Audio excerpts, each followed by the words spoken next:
BMC machine की जी code list. ठीक है, बीएमसी मशीन के जो यूज होने वाले जी कोड, उसकी आज हम स्टडी करेंगे। बीएमसी मशीन में कौन कौन से जी कोड यूज।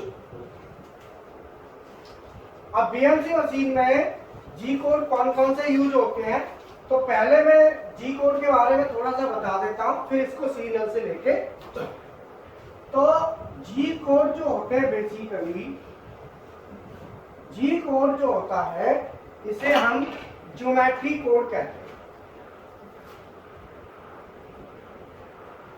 ज्योमेट्री कोड या preparatory function code, preparatory function code. इसका मतलब क्या है कि ये जो कोड होते हैं ये प्रीपरेटरी, प्रीपरेटरी का मतलब पहले से ही प्रिपेयर, पहले से ही प्रिपेयर। डर जाओ। तो अब कौन कौन से होते हैं और इनका काम क्या है। G codes are used, G codes are used, number 1, to move, good afternoon sir, to move any axis, किसी भी एक्सिस को मूव कराना हो तो हम जी कोड का यूज करेंगे। और दूसरा है टू सेलेक्ट एनी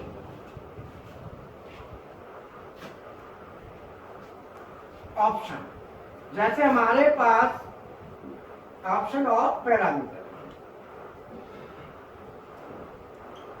किसी भी पैरामीटर या ऑप्शन को सेलेक्ट करना हो तो हम जी कोड का यूज करेंगे। और हमें कोई भी एक्सिस चलानी होगी तो भी हम जी कोड का ही यूज करेंगे। अब जी कोड हमारे कौन कौन, जी कोड तो बता दिया, ये तो जी कोड हो गए, बोलो सबकी समझ में आ गया ना। अब आता है जी कोड टाइप्स।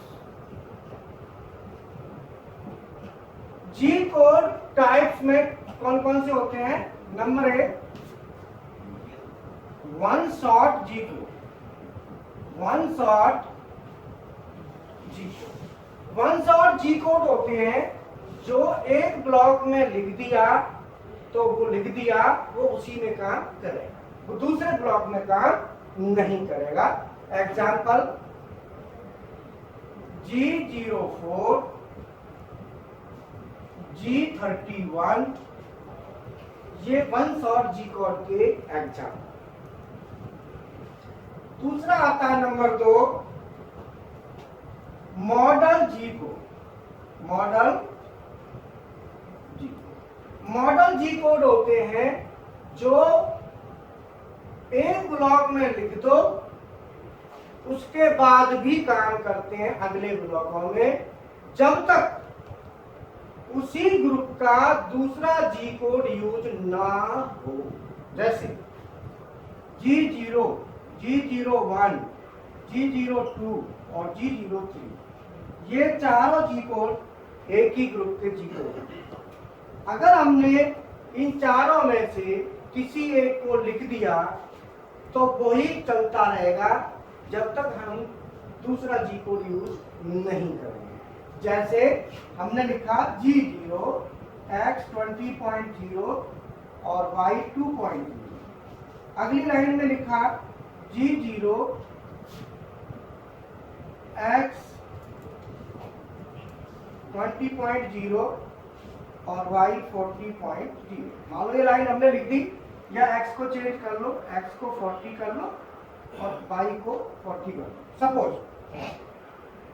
अब हमने दोनों में यहाँ भी G0 है, यहाँ भी G0 है, तो यहाँ G0 यूज करने की आवश्यकता नहीं है। यहाँ अगर अगली लाइन आती है G01, x 45.0 y 40.0, यहाँ G01 यूज हो गया।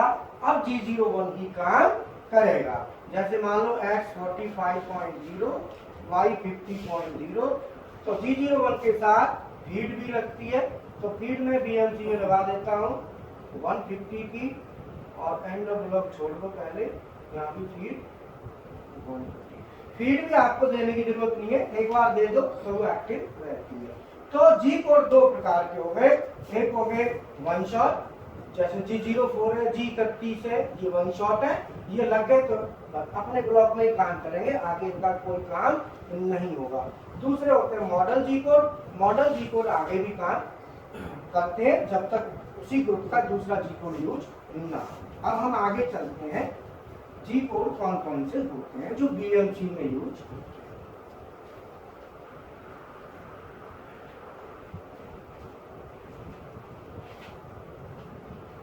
नंबर 1,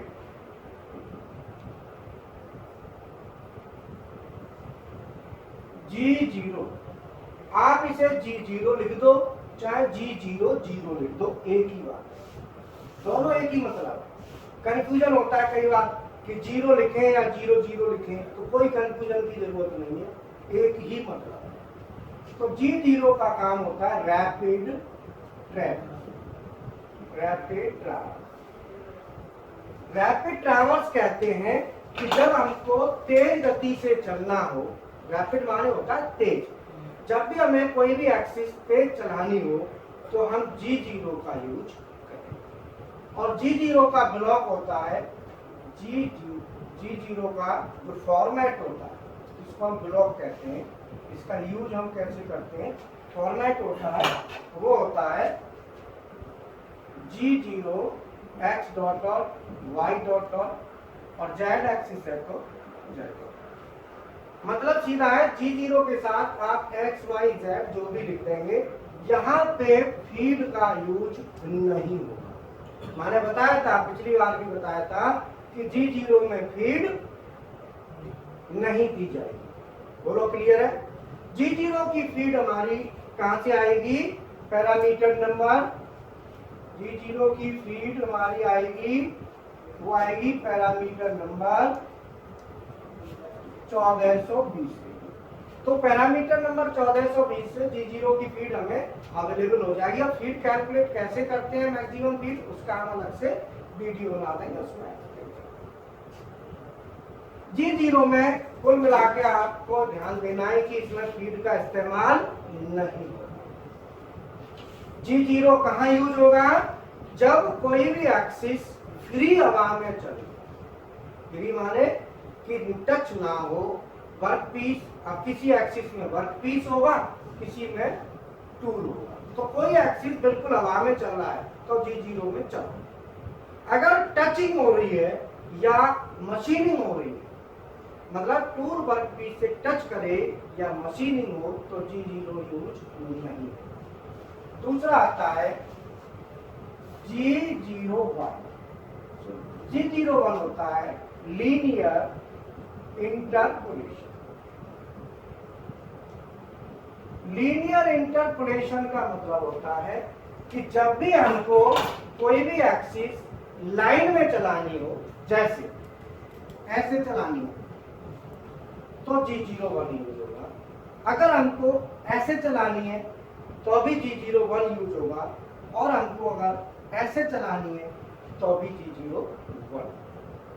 मतलब लीनियर मतलब लाइन, चाहे वो लाइन ऐसे हो, चाहे वो लाइन ऐसे हो, और चाहे वो लाइन ऐसे। अगर ये लाइन है तो ये लाइन लीनियर हॉरिजॉन्टल। अगर हम ये लाइन लीनियर क्या है, हॉरिजॉन्टल। अगर हम ये लाइन देखें तो ये भी लीनियर बट वर्टिकल। और ये लाइन देखें तो ये लाइन क्या है हमारी, मतलब हमारी चाहे वो टेपर लाइन हो, so this is horizontal line, this is taper line and this is vertical line. मतलब कोई भी लाइन है, चाहे वो हॉरिजॉन्टल लाइन है, चाहे वो टेपर लाइन है, चाहे वो वर्टिकल, कोई भी लाइन, मतलब कोई भी एक्सिस अगर आपको किसी लाइन में चलाना है तो आप G01 का यूज करें, चाहे वो एक्स एक्सिस हो, चाहे वो वाई एक्सिस हो और चाहे वो जेड एक्सिस हो, कोई भी एक्सिस हो, ये कोई मैटर नहीं करता। बोलो क्लियर है? कोई डाउट तो नहीं है इसमें? अब आता है G01 का फॉर्मेट। G01 का अपना फॉर्मेट फिक्स है, अपने अपने फॉर्मेट है। जैसे G0 का अपना फॉर्मेट है, वैल्यू पुट करनी है, लिखना वही है G0 के साथ किसी भी एक्सिस की वैल्यू। ऐसे ही G01 का जो फॉर्मेट है वो फॉर्मेट है G01 x dot dot y dot dot और z डॉट डॉट और फीड। बीएमसी मशीन में जब हम फीड देंगे तो mm प्रति मिनट में दी जाएगी, ध्यान रखना। सीएनसी मशीन में फीड दी जाती है mm पर रिवॉल्यूशन में, ये आपको ध्यान रखना है। बहुत बढ़िया। अब मैं इसका लिख देता हूँ एग्जाम्पल। जैसे हमें लिखा G01 x 20.0 y 25.0 फीड 100.0। मैंने जेड नहीं लिखा, जरूरी नहीं है कि सब एक्सिस लिखे जाए, जिस एक्सिस में काम होना है वही लिखो। अब जेड में नहीं होना तो जेड में क्यों वही चीज वैल्यू को बार बार रिपीट करने से भी कोई फायदा नहीं। तो आप कोई भी लाइन लिखी, जैसे आपने काली एक्स में मूवमेंट कराना है तो एक्स में 30.0 लिख दो और फीड दे दो 100 की, 100 की दे दो, 150 की दे दो। फीड जो दी जाएगी ध्यान रहे mm प्रति मिनट में दी जाएगी, ये आपको ध्यान रखना। क्लियर है?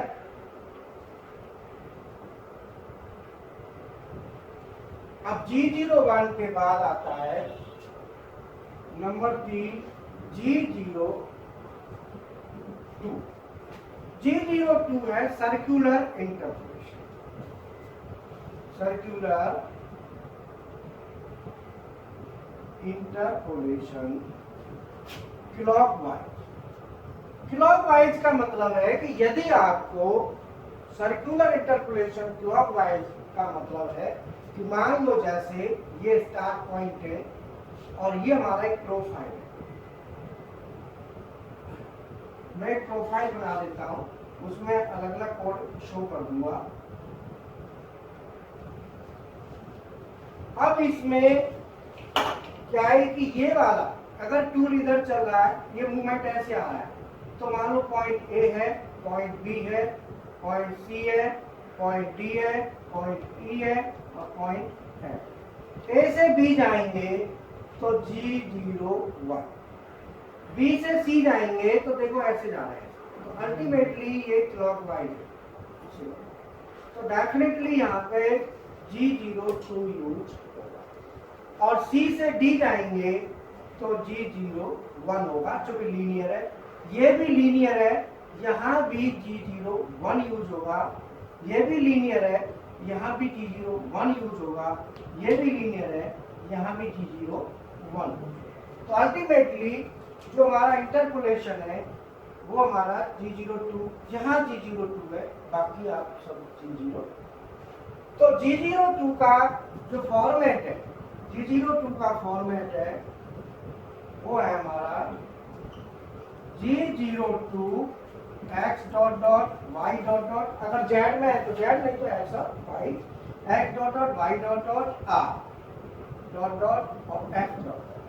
यहाँ पे r आपको देना है, क्योंकि अगर मान लो रेडियस 5 का है तो हमें 5 का रेडियस है तो यहाँ पे r देना पड़ेगा।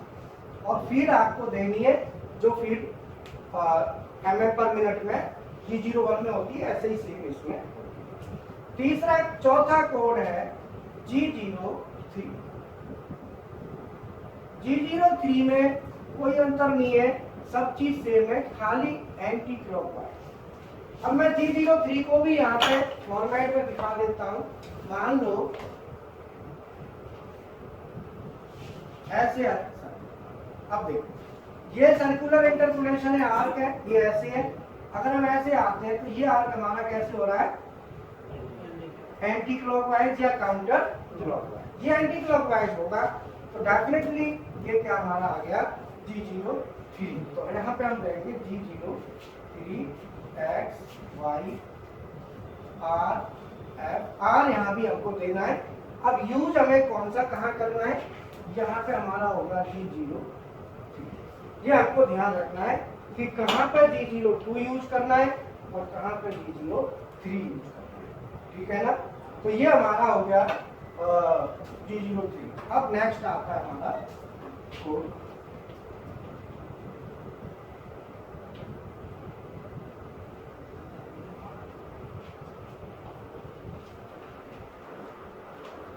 G04, अगला कोड है G04। सो G04 होता है ड्वेल टाइम।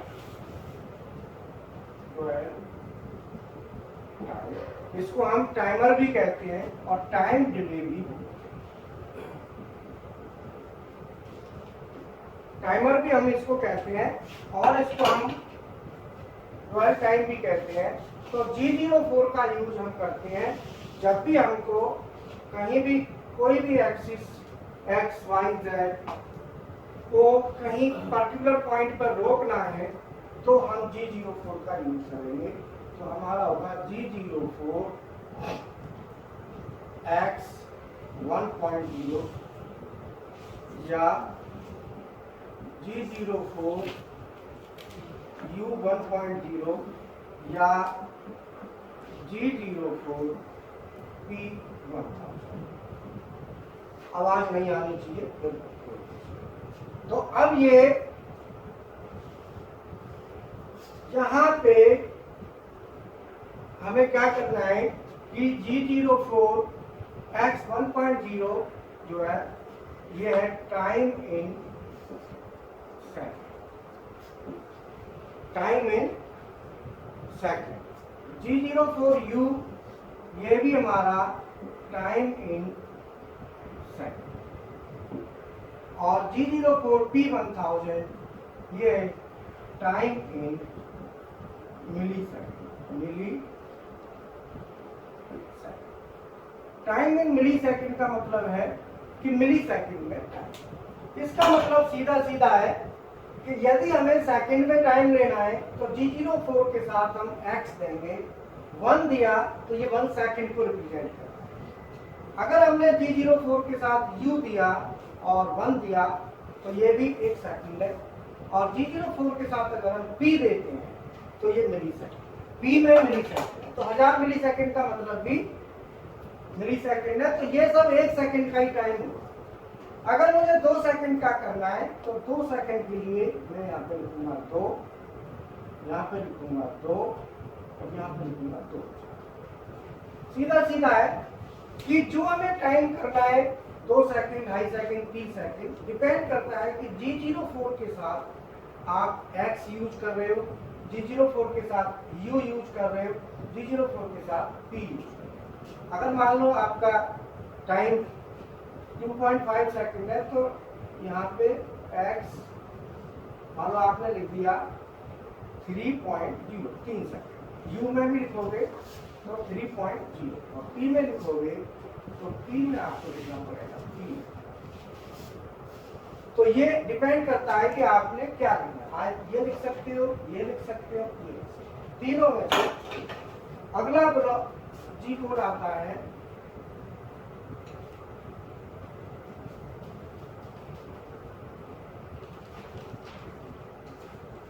G10।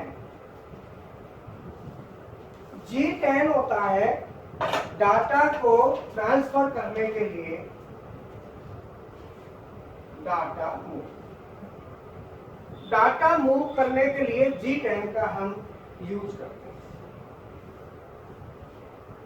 मतलब मान लो हमें एक लोकेशन से दूसरी लोकेशन में डाटा भेजना है तो हम G10 का यूज करेंगे। जैसे हम देखते हैं G0, G90, G10, L2, P1, X, Y और Z।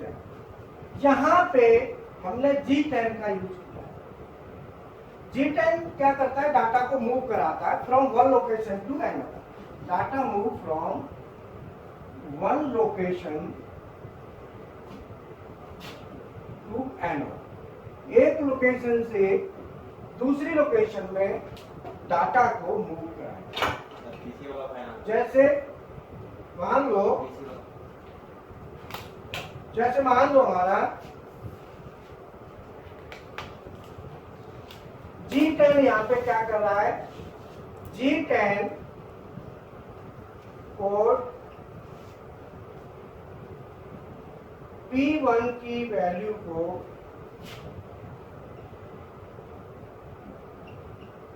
G54 में ट्रांसफर करता है।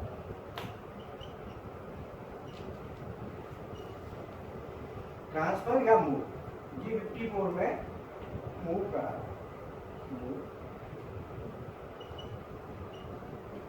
मतलब कि G10 हमने लिख दिया, G10 क्या कर रहा है, इस P1 में जो वैल्यू है x y z की, P1 के अंदर x y z की जितनी भी वैल्यू है उन वैल्यूज को G54 में मूव करा रहा है। तो G10 कहीं भी हमें कोई भी वैल्यू कहीं से कहीं मूव करानी हो तो हम G10 का यूज करें। डाटा मूव कराना हो तो हम G10 का यूज करें।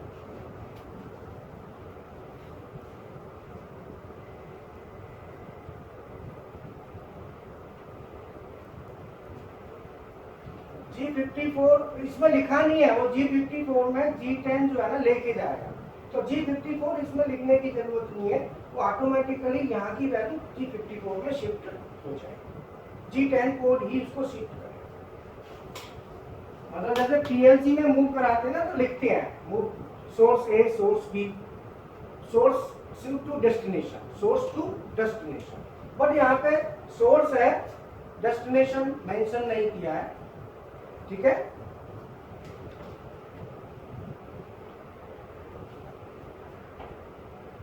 G10 CNC में भी कर सकते हो,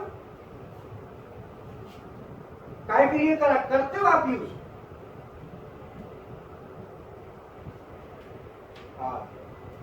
अब आता है G10 के बाद अगला कोड G17, G18 और G19। मैं तीनों लिखे, हालांकि BMC में तो G17 यूज होगा और मैंने लिख दी है। तो G17 होता है BMC मशीन में XY प्लेन चलता है, तो XY plane selection, XY plane selection G17 code से हम करेंगे। तो अल्टीमेटली G17 से करेंगे तो ये BMC में यूज होगा। और G18 में होता है XZ प्लेन सिलेक्शन, तो ये यूज होता है हमारा CNC। तो अल्टीमेटली BMC में केवल G17 यूज होता है, तो इसीलिए G17 को आप ध्यान रखें। G18 भी मैंने लिख दिया था। और G19 होता है, वो होता है YZ प्लेन। अब YZ प्लेन अगर आपके पास कहीं है तो YZ प्लेन बनेगा तो G19 यूज। तो कहीं भी अगर YZ प्लेन है तो वहां पे G19 यूज।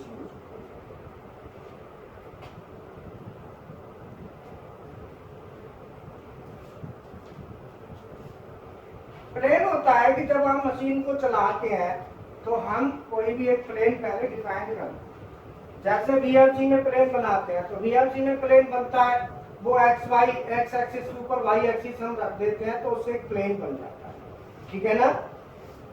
तो अगर प्लेन को समझना है तो इसका वीडियो वैसे हमारा उस पर यूट्यूब पर भी पड़ा है और वैसे भी आपके पास फॉरवर्ड भेज देंगे, तो उसमें आप देखो। ठीक है।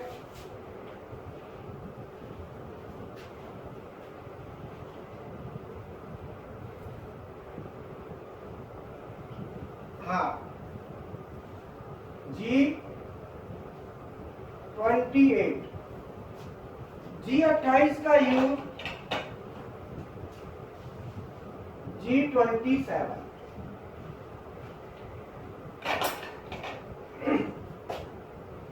G30, G28 होता है मशीन की रेफरेंस पोजीशन। G27 होता है रेफरेंस पोजीशन चेक, और G30 होता है सेकंड रेफरेंस पोजीशन।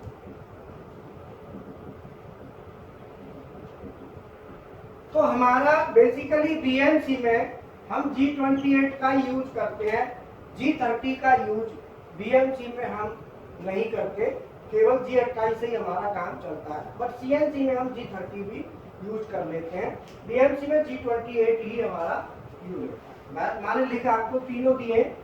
और G27 होता है रेफरेंस पोजीशन को चेक करने के लिए। जब हमें रेफरेंस पोजीशन चेक करनी होती है, खाली वेरिफिकेशन करना है, तो G27 से हम। अब आता है हमारा अगला ग्रुप। अगला ग्रुप आता है G40, G41 और G42। G40 होता है बीएमसी में cutter compensation. Cutter compensation cancel, cutter compensation को कैंसिल कर, कैंसिल, कटर कंपनसेशन कैंसिल। और G41 होता है कटर कंपनसेशन लैप, और G42 होता है कटर कंपनसेशन राइट। मतलब कटर कंपनसेशन हमारा लेफ्ट में लेना है तो 41, और राइट में लेना है तो 42, और कैंसिल करना है तो 40। अब ये क्या मतलब है इसका? मान लो हमको ये हमारा पाथ है, इस पाथ पे हमको 41, 42 जब अगर हम कटर चलाएंगे तो कटर हमारा बीच में चलेगा। कटर का सेंटर और इस लाइन, कटर का सेंटर इस लाइन पे आएगा। अब हमारा कटर का सेंटर जब इस लाइन पे आएगा, और मान लो हमारा कटर का डाया 8 mm, अगर कटर का डाया 8 mm है तो 4 mm तो इधर रहेगा और 4 mm इधर रहेगा, 4 mm इधर रहेगा और 4 ही इधर रहेगा। अब हमको मान लो फ्री, ये टोटल हमको अंदर प्रोफाइल चाहिए, वो हमें 80 का प्रोफाइल कंप्लीट चाहिए या 100 चाहिए पूरा। अब 100 पूरा चाहिए तो कटर जब आप चलाओगे तो कटर तो ऐसे चलेगा इस पे, तो अल्टीमेटली 4 इधर गया और 4 इधर गया। अब 4 और 4 8 गया, तो अंदर हमको जो क्लियर मिलेगा वो 100 की जगह 92 मिलेगा, हमको मिलेगा 9। इस तरीके से बनेगा। जबकि हमको तो 100 चाहिए, तो हमें कटर क्या करना पड़ेगा, इधर को शिफ्ट करना पड़ेगा। तो इधर जब शिफ्ट होगा तो हमारा G41, और अगर उधर को शिफ्ट होता है तो G42। मतलब हमें कटर लेफ्ट में शिफ्ट करना है तो G41, और कटर राइट में शिफ्ट करना है तो G42। हमें 100 क्लियर चाहिए, लेफ्ट में शिफ्ट करना पड़ेगा, तो कटर का ये एज यहाँ आएगी, तो कटर 4 mm इधर शिफ्ट होके चलेगा, तो वहां पे हम कटर कंपनसेशन का यूज करते हैं। G41, 42 का ऑलरेडी अपने एक वीडियो यूट्यूब पे अभी डाला था बीएमसी क्वेश्चंस में। उसमें एक चीज और है कि ड्रिलिंग टूल के लिए कंपनसेशन की आवश्यकता नहीं होती, केवल कटर के लिए कंपनसेशन की आवश्यकता।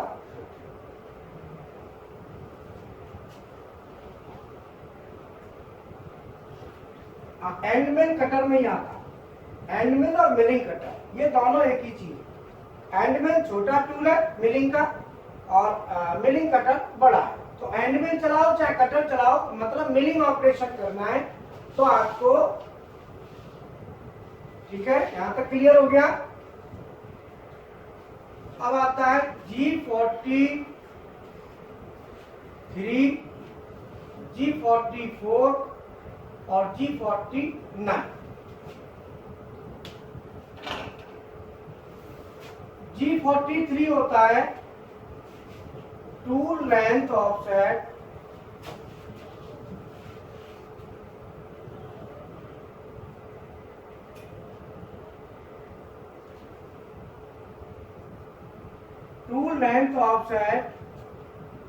माइनस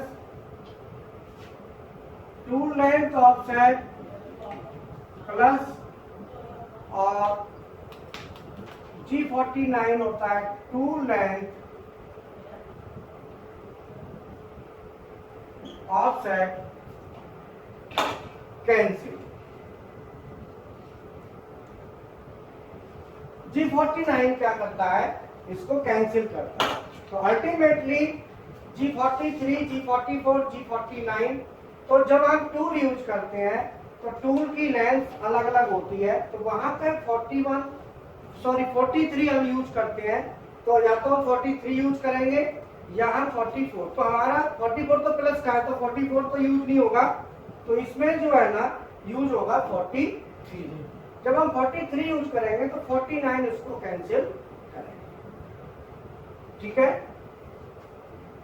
तो हम इसका फॉर्मेट आता है ना, तो लिखते हैं G43 H1 Z50 या जो भी हम लिखते हैं वैल्यू, तो 43 हम यूज करते हैं, और 43 डिफरेंट उसके लिए यूज कर लेते हैं अलग अलग टूल के लिए। टूल की जो लेंथ होती है अलग अलग होती है, तो उसके अकॉर्डिंगली हम इसको 43 को यूज करते हैं। हाँ बताओ।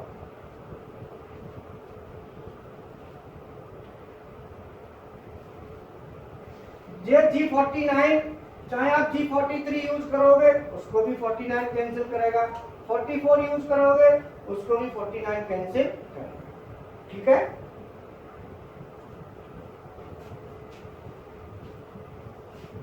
सर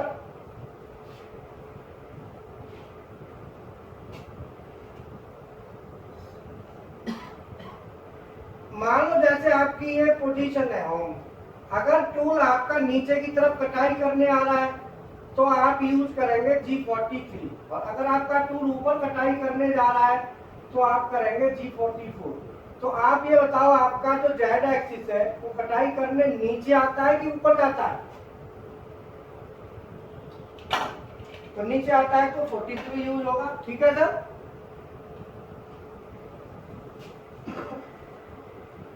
क्लियर हो गया?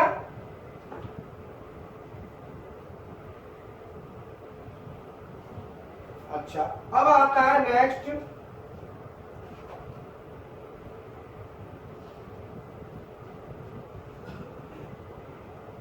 G54 से G59। G54 से G59 के जो कोड होते हैं इनको कहते हैं वर्क कोऑर्डिनेट। वर्क कोऑर्डिनेट का मतलब हो गया कि आप जब इनको वर्क कोऑर्डिनेट भी कहते हैं या वर्क ऑफसेट,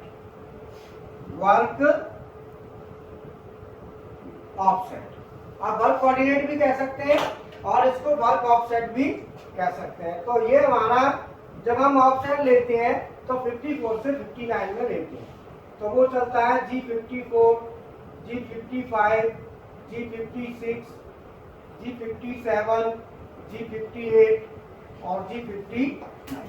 तो इस तरीके से जब हम वर्क ऑफसेट लेंगे तो वहां पे इनका यूज करेंगे।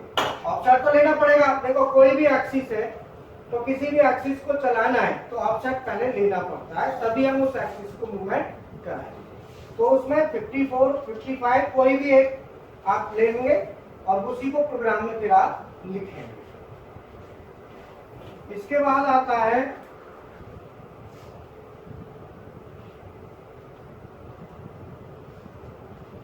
हाँ, अब आता है कैन साइकिल।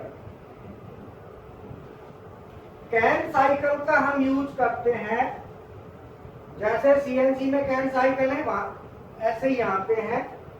तो कैन साइकिल में हमारा चलता है G80, तो होता है हमारा कैंसिल। कैन साइकिल को कैंसिल करने के लिए वही सेम सीएनसी में G80 है, तो यहाँ भी यहाँ भी सेम है। और G81 हमारा स्पॉट ड्रिलिंग है, स्पॉट ड्रिलिंग। G82 बोरिंग है।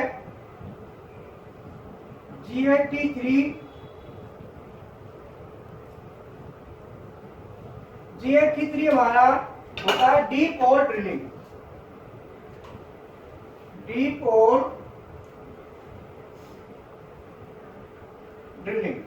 होल ड्रिलिंग करना है तो हम G83 से करेंगे। G84 हमारा टैपिंग का है और G85 और G85 हमारा और G86 जो हमारा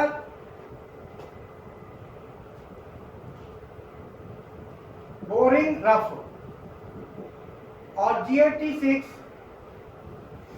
बोरिंग फिनिश। बोरिंग का फिनिशिंग साइकिल है, G86 से हम लेंगे। और इसके साथ हमारे और भी साइकिल्स हैं, जैसे टैपिंग है तो टैपिंग लेफ्ट हमारी रिजिड टैपिंग होती है, फ्लोटिंग टैपिंग होती है, तो G84 भी यूज होता है और G74 भी यूज होता है। तो G74 BMC में यूज करते हैं, G84 करते हैं रिजिड टैपिंग और G74 करेंगे फ्लोटिंग टैपिंग। तो अल्टीमेटली हमारा जो साइकिल है, किनार साइकिल में और भी मिलिंग के भी साइकिल है, अलग अलग सिस्टम में अलग अलग साइकिल होते हैं। तो इसमें और भी साइकिल आएंगे जो कि आगे फर्दर हम आपको उनको एक्सप्लेन करेंगे।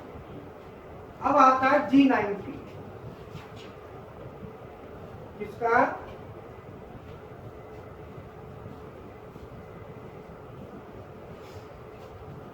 Spot drilling. स्पॉट ड्रिलिंग का मतलब होता है कि अगर आपको एक बार ड्रिल करना है, मान लो एक बार करना है, आपका ये ड्रिलिंग टूल है और यहाँ पे इसने ड्रिल किया और ये वापस चला गया, तो इसे कहेंगे स्पॉट ड्रिलिंग। और अगर मान लो आपने इतना ड्रिल करना है, एक बार में मान लो ये आया, यहाँ तक आया पहले, फिर ये वापस गया, फिर नीचे आया, फिर वापस गया, फिर नीचे आया, फिर वापस। मतलब जब दो या एक बार से ज्यादा अगर हमें ड्रिल करना है तो उसे कहते हैं डीप होल ड्रिल। तो वो फिर हमारा G83 यूज होगा। और एक बार में ड्रिल करना है तो उसको कह देते हैं स्पॉट ड्रिल या फेस ड्रिल या सिंपल ड्रिलिंग कह लो। तो यहाँ पे G81 यूज होगा और यहाँ पे G83 यूज होगा।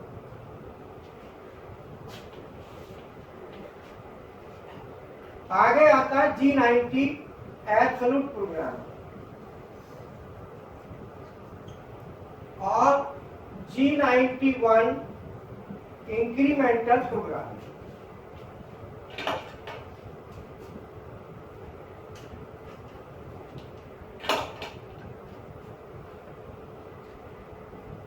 Incremental program. अब एब्सोल्यूट और इंक्रीमेंटल जब हम CNC में यूज करते थे तो एब्सोल्यूट में हम लिखते थे, CNC में एब्सोल्यूट में लिखते थे कि जैसे G0 X और Z या G01 X Z F। अगर हम BMC में लेते हैं तो इंक्रीमेंटल में लेते हैं CNC में तो G01 U और W। मतलब X और Z को U और W में लिख दो, ये तो CNC में चलता था, बट BMC में U W नहीं लिखा जाएगा। BMC में अगर हम लेते हैं तो BMC में एब्सोल्यूट में लेंगे तो एब्सोल्यूट में आएगा जैसे G01 X Z F। और इंक्रीमेंटल में लेंगे तो पहले G91 लिखेंगे, फिर G01 लिखेंगे X Z F। मतलब G91 हमको G90 तो बाय डिफॉल्ट रहता है, बट जब हमें G91 देना है तो G91 हमें ब्लॉक में लिखना पड़ेगा। तो इंक्रीमेंटल के लिए G91 लिख दोगे तो मशीन इंक्रीमेंटल में कंसीडर करेगी, बट बीएमसी में x को x ही रखना है और z को z रखना है। वैल्यू तो चेंज होंगी इंक्रीमेंटल के हिसाब से, तो इंक्रीमेंटल के हिसाब से ही लेंगे, लेकिन u और w ऐसा नहीं आएगा इसमें बीएमसी में, यहाँ पे x और z ही आएगा।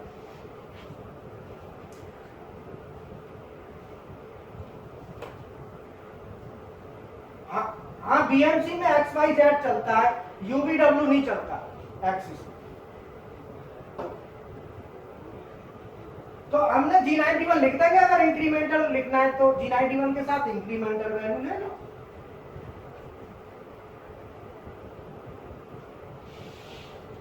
है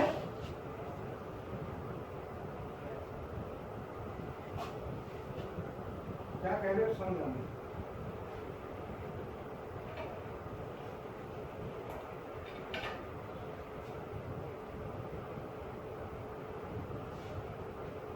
एक्स और वाई प्लस माइनस तो आप दे लो, प्लस माइनस जो देना हो तो।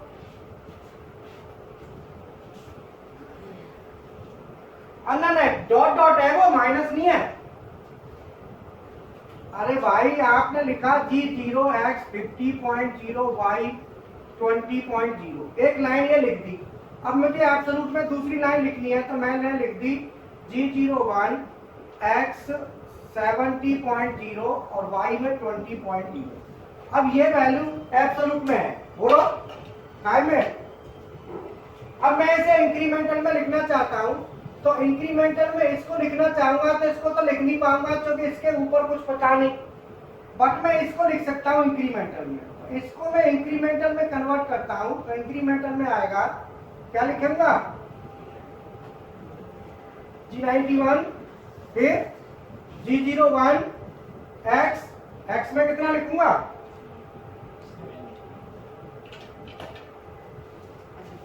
70 माइनस 50, मतलब टारगेट में से प्रीवियस घटाना है, तो वो इंक्रीमेंटल। 70 माइनस 50 50 और y में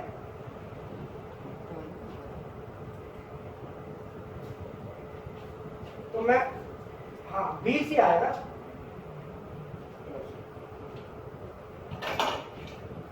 x में 20, 70 माइनस 50 20 और y में 20 माइनस 20 0 और फीड में 100 या जो भी ये देनी है फीड यहाँ दे।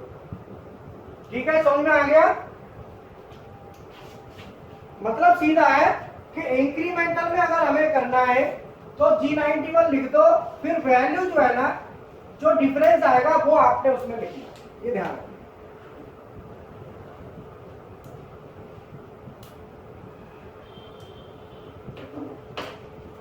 तो ये हमारा G90 और G91 क्लियर हो गया।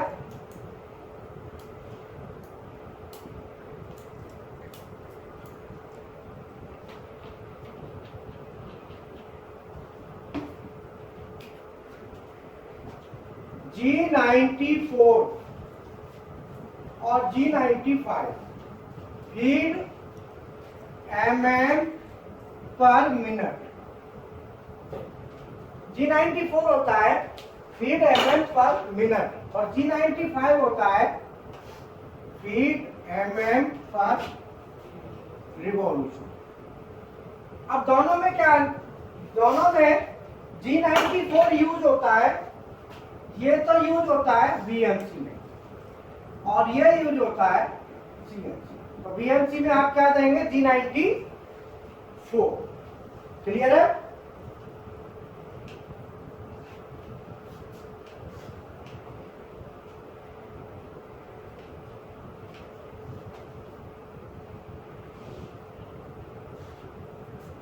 इसके बाद G16, दो कोड रह गए ना, G16 रह गए। G16 ये polar coordinate, polar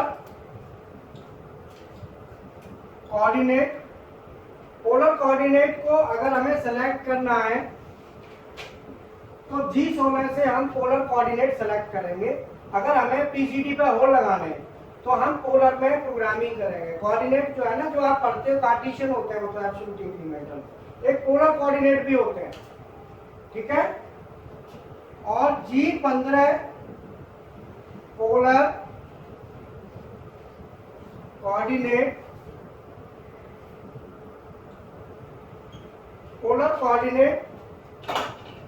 cancel. Polar coordinate cancel का मतलब होता है कि जो आपके पोलर कोऑर्डिनेट है, जैसे मान लो पोलर कोऑर्डिनेट होता क्या है पहले समझ लो। आप क्या करते हो कि जैसे मान लो ये हमारा एक राउंड है, इस राउंड में हमने बीच में सेंटर बना दिया, 0 0 कर दिया, तो ये पॉइंट हमारा 0 0। अब ये जो एक्सिस है ये क्या है, x plus x minus Y plus और y माइनस। अब ये जो एक्सिस है, अगर मैं मान लो इस पॉइंट पे इसका जो रेडियस है वो मान लो r 20.0, 20 का रेडियस है, तो ये पॉइंट A है। अगर मैं A पॉइंट पे वैल्यू देखूंगा तो A पॉइंट पे जो वैल्यू आएगी x की कितनी आएगी,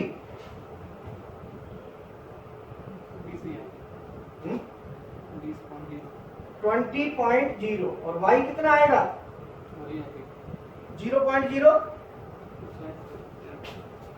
A पॉइंट पे y तो आएगा नहीं ना, इस लाइन पे तो y तो 0 होगा, केवल x का मान होगा ना। अगर मैं यहाँ पे लेता हूँ B पॉइंट, तो B पॉइंट पे x कितना होगा और y कितना होगा 20.0। ये तो आपके सिंपल कोऑर्डिनेट हो गए। अगर इसको पोलर कोऑर्डिनेट में बदलना है तो पोलर कोऑर्डिनेट में क्या होता है, पोलर में क्या होता है, x तो हो जाता है r जो रेडियस है, मतलब r का रेडियस, और y हो जाता है, वो हो जाता है थीटा। y क्या हो जाता है, थीटा। थीटा कौन सा होता है, जो हमारा ये अगर पोलर की बात करते हैं तो इसे कहते हैं पोल एक्सिस। तो पोल एक्सिस और पॉइंट के बीच का एंगल होता है वो थीटा होता है। अगर मैं ए पॉइंट की बात करूं तो पोल एक्सिस भी यही है और पॉइंट भी यही है, तो थीटा 0। तो मैं ए पोलर कोऑर्डिनेट के हिसाब से ए पॉइंट पर लेता हूं, तो ए पॉइंट की जो वैल्यू आएगी वो आएगी एक्स में, कितनी आएगी, एक्स में क्या है, रेडियस कितने का है 20 का, और वाई थीटा कितना है 0। तो एक्स में तो लगभग ए पॉइंट में तो दोनों सेम है। अगर मैं बी पॉइंट की बात करूं, बी पॉइंट की, तो बी पॉइंट पे एक्स कितना आएगा, रेडियस कितना है बी पे 20, एक्स तो 20 ही रहेगा, और वाई कितना हो जाएगा,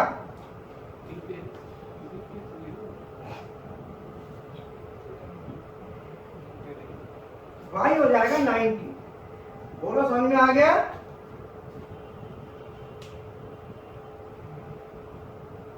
इसे कहते हैं पोलर कोऑर्डिनेट। ये कब यूज होता है, जब हम पीसीडी पे होल्स करने होते हैं, जैसे एक होल यहाँ करना है, एक यहाँ करना है, एक होल यहाँ करना है, एक होल यहाँ करना है, एक होल यहाँ करना है, एक होल यहाँ करना है, एक होल यहाँ करना है, एक होल, कितने होल करने हैं, तो उस समय हम पोलर का यूज करते हैं। पोलर क्या है, इजी हो जाता है। तो पोलर कमांड सेलेक्ट करना है तो G16 डाल दो, तो जो एक्स वाई है, एक्स वाई जो होगी वो एक्स वाई नहीं होगी, एक्स बन जाएगा r और y बन जाएगा थीटा। तो जो वैल्यू लिखोगे तो ऐसे ही x और y में, लेकिन जो वैल्यू लिखनी होगी वो mm में ऐसे नहीं आएंगी, वो r की वैल्यू और थीटा की वैल्यू में आएगी, वो फॉर्मेट चेंज हो जाएगा। ठीक है, समझ में आ गया।